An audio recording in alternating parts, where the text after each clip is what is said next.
Hi, my name is Amarjit Kaur. I'm Head of Employment at Withers Khataiwong. I'm an employment lawyer.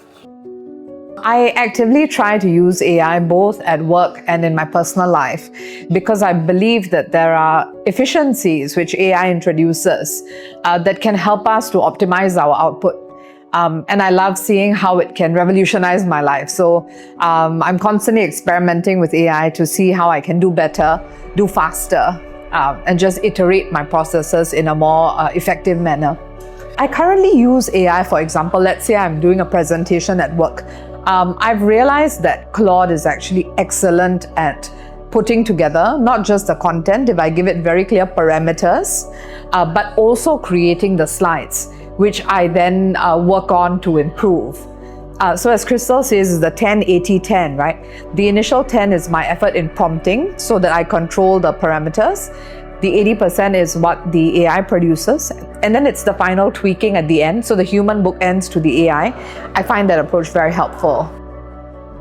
I use it, but I think we can always do better. And I'm very curious about learning how to integrate what I know into producing workflows. So moving away from the chatbot format into actual workflows and then into agentic use. And I believe that's where I still lack the skills. So I'm here to try and learn how to transform what I do know into something that becomes a repeatable process with judgment, as Crystal says, which is what the agentic AI is. So that's the gap I'm specifically here to learn to fill.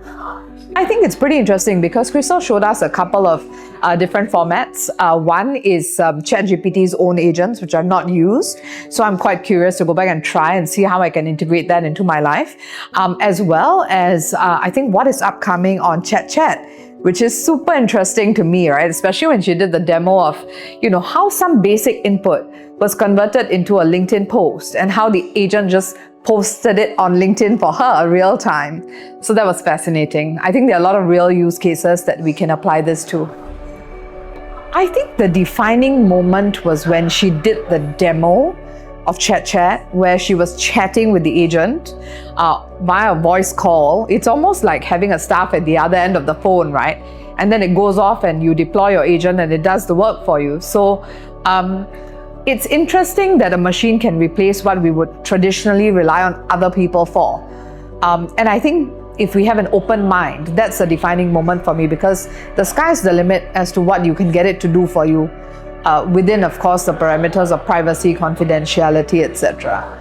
But that's fascinating to me. If you want to learn more about AI, consider joining this because not only does it give you a good foundation, but I think it seeds a lot of thoughts in terms of the potential of AI.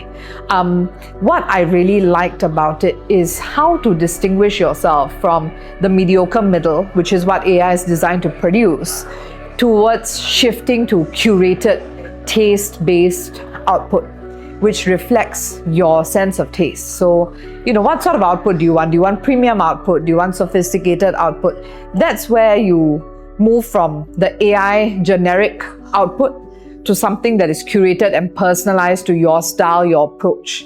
And that's what I think is the key takeaway from this class.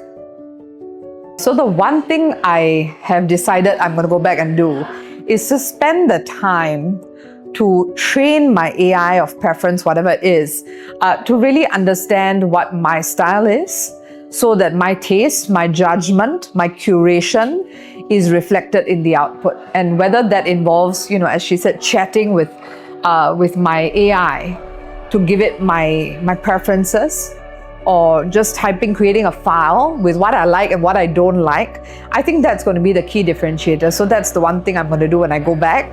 Hopefully quickly before I forget about it. A lot of curated food for thought.